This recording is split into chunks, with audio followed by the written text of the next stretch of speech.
নমস্কার বন্ধুরা, welcome to cricket Bangla. তো ফাইনালি আজ থেকে শুরু হতে চলেছে আইপিএল 2026, যেখানে ওপেনিং গেমেই আমরা একটা দুর্দান্ত ম্যাচ লক্ষ্য করব।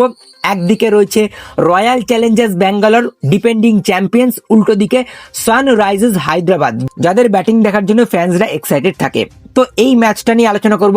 অন পেপারে কোন দল এগিয়ে, এই দুই দলের প্লেইং 11 কি থাকবে, এই দুই দলের শক্তি আর দুর্বলতা কোথায়, সেই নিয়ে আলোচনা করব। অনেক কিছুই আলোচনা রয়েছে, ইন্টারেস্টিং ভিডিও হবে, শেষ অবধি দেখতে থাকো। আমাদের চ্যানেলে প্রথমবার এলে অবশ্যই চ্যানেলটিকে সাবস্ক্রাইব করে তার পাশের বেল আইকন থেকে অন করে দেবেন। তো শুরুতেই আগে ডিফেন্ডিং চ্যাম্পিয়ন্সদের দিয়ে আলোচনা করব। রয়্যাল চ্যালেঞ্জার্স ব্যাঙ্গালোরের জন্য একটা বড় ধাক্কা, জশ হেজলউড এই ম্যাচে খেলবে না, এই ম্যাচে উপলব্ধ নেই। তো সেই জায়গাতে রয়্যাল চ্যালেঞ্জার্স ব্যাঙ্গালোরের প্লেইং 11 কিছুটা এরকম হবে, যেখানে Virat Kohli feel shot opening করবে। 3 নম্বরে ভেঙ্কটেশ আয়ার খেলবে। দেবদত্ত পাডিক্কাল আগের সিজনে খুব ভালো খেলেছিল, বাট এই জায়গাতে আমার মনে হয় ভেঙ্কটেশ আয়ার 3 নম্বরে ব্যাটিং করতে চলেছে। আর ভেঙ্কটেশ আয়ারের ব্যাকআপ হিসেবে কিন্তু দেবদত্ত পাডিক্কাল থাকবে। 4 নম্বরে ক্যাপ্টেন রজত পাতিদার, 5 নম্বরে জিতেশ শর্মা, 6 নম্বরে টিম ডেভিড, 7 নম্বরে রোমারিও শেফার্ড। রয়্যাল চ্যালেঞ্জার্স ব্যাঙ্গালোরের আগের সিজন এবং এই সিজনে কিন্তু কোনো রকম কোনো চেঞ্জ থাকবে না, শুধু একটাই চেঞ্জ থাকবে, ভেঙ্কটেশ আয়ার আসবে দেবদত্ত পাডিক্কালের জায়গায়। রয়্যাল চ্যালেঞ্জার্স ব্যাঙ্গালোরের ব্যাটিংটা কিন্তু খুবই ভালো, যেখানে 7 অব্দি ভালো ব্যাটিং রয়েছে। এবং দেন তোমার 8 নম্বরে কুনাল পান্ডিয়া, 9 নম্বরে মাঙ্গেশ যাদবের জন্য একটা বড় রোল। মাঙ্গেশ যাদব যে ব্যাটও করতে পারে, বলও করতে পারে, তার নামে অনেক ভালো কথা শুনেছি। মাঙ্গেশ যাদব খুবই ভালো প্লেয়ার, ডোমেস্টিক থেকে এই প্লেয়ারটা উঠে এসছে।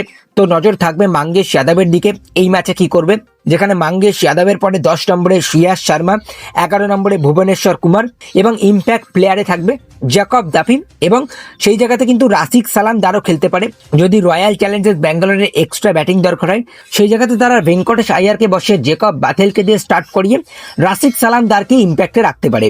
তো এই হচ্ছে রয়্যাল চ্যালেঞ্জার্স ব্যাঙ্গালোরের প্লেইং 11, যেখানে আমার মনে হয় রয়্যাল চ্যালেঞ্জার্স ব্যাঙ্গালোরের ডেথ বোলিংটা কে করবে সেটা নিয়ে একটা চিন্তা রয়েছে, এবং তার সঙ্গে তাদের স্পিন বোলিং। আগের সিজনটা কুনাল পান্ডিয়া এবং সুয়েশ শর্মা ভালো করেছে, বাট এই সিজনে তাদের দিকে নজর থাকবে। এই সিজনে কেমন করে তারা বোলিং করে সেই দিকে কিন্তু রয়্যাল চ্যালেঞ্জার্স ব্যাঙ্গালোরের নজর থাকবে। বাকি শক্তির কথা বললে কিন্তু রয়্যাল চ্যালেঞ্জার্স ব্যাঙ্গালোরের ব্যাটিংটা বেশ শক্তিশালী লাগছে। উপর থেকে বিরাট কোহলি ফিল শট, দেন তোমার প্রথম প্লেইং 11-এ জ্যাকব বাথেলের মতো ব্যাটসম্যান কিন্তু থাকবে না। 3 নম্বরে ভেঙ্কটেশ আয়ার থাকতে চলেছে, 4 নম্বরে রজত পাতিদার, 5 নম্বরে জিতেশ শর্মা, 6 নম্বরে টিম ডেভিড, 7 নম্বরে রোমারিও শেফার্ড। তো রয়্যাল চ্যালেঞ্জার্স ব্যাঙ্গালোরের শক্তি কিন্তু তাদের ব্যাটিং। উল্টো দিকে যদি সানরাইজার্স হায়দ্রাবাদকে নিয়ে আলোচনা করি, সানরাইজার্স হায়দ্রাবাদের প্লেইং 11 কিছুটা এরকম হবে, যেখানে Travis head, Abhishek Sharma opening করবে। 3 নম্বরে ক্যাপ্টেন ঈশান কিষান, 4 নম্বরে নীতিশ কুমার রেড্ডি, 5 নম্বরে হেনরিক ক্লাসেন, 6 নম্বরে অনিকেত বর্মা, 7 নম্বরে লিয়াম লিভিংস্টন, 8 নম্বরে হার্ষ দুবে। হার্ষ দুবের জন্য এটা একটা বড় আইপিএল সিজন হতে চলেছে। হার্ষ দুবে কেমন পারফর্ম করে সেই দিকে কিন্তু হায়দ্রাবাদের নজর থাকবে। 9 নম্বরে হর্ষল প্যাটেল, 10 নম্বরে ঈশান মালিঙ্গা, 11 নম্বরে জেসন আনসারি এবং ইম্প্যাক্ট প্লেয়ারের কিন্তু জয়দেব উনাটকার থাকতে চলেছে। এবং সেই জায়গাতে সানরাইজার্স হায়দ্রাবাদ চাইলেই কিন্তু জয়দেব উনাটকারকে না খেলিয়ে ব্রাইডেন কার্সকে আনতে পারে, লিভিংস্টনকে বসিয়ে সালিল আরোরাকে চান্স দিয়ে সেই জায়গাতে ব্রাইডেন কার্সকে যদি 8 নম্বরে খেলায়, ব্যাটিং এর স্ট্রেংথ আরো বাড়বে। এবং তার সঙ্গে কিছুটা প্যাট কামিন্স এর মতো কিন্তু ব্রাইডেন কার্স অপশনটা দিতে পারবে। তার সঙ্গে কিন্তু এসআরএইচ এর কাছে আরো একটা অপশন রয়েছে ডেভিড পেইনের। ডেভিড পেইনকে চাইলে কিন্তু সানরাইজার্স হায়দ্রাবাদ প্রথম ম্যাচে খেলাতে পারে ইম্প্যাক্ট প্লেয়ার হিসেবে। তো এই হচ্ছে এসআরএইচ এর প্লেইং 11, যেটা প্রথম ম্যাচে নামতে চলেছে। এই প্লেইং 11টা দেখার পরে আমার মনে হয় সব থেকে দুর্বল দিক কিন্তু হায়দ্রাবাদের বোলিং।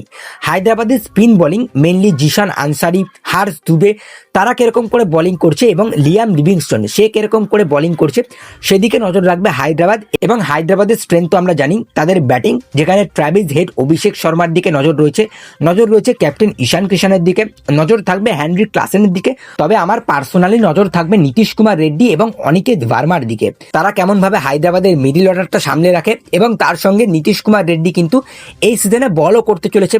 তো নীতিশ কুমার রেড্ডি কিছুটা ক্যামেরন গ্রিনের মতো রোল পালন করতে চলেছে এবার হায়দ্রাবাদের হয়ে। তো সেই দিকে কিন্তু হায়দ্রাবাদ নজর রাখবে। বাকি তোমাদের কি মতামত থাকছে এই ম্যাচ নিয়ে অবশ্যই জানিও। হায়দ্রাবাদ বনাম ব্যাঙ্গালোর ম্যাচ নিয়ে তোমাদের কি প্রেডিকশন থাকছে? আমার মনে হয় এই ম্যাচ কিন্তু হায়দ্রাবাদ জিততে চলেছে। তোমাদের কি প্রেডিকশন থাকছে অবশ্যই আমাকে কমেন্ট বক্সে জানিয়ে দিও।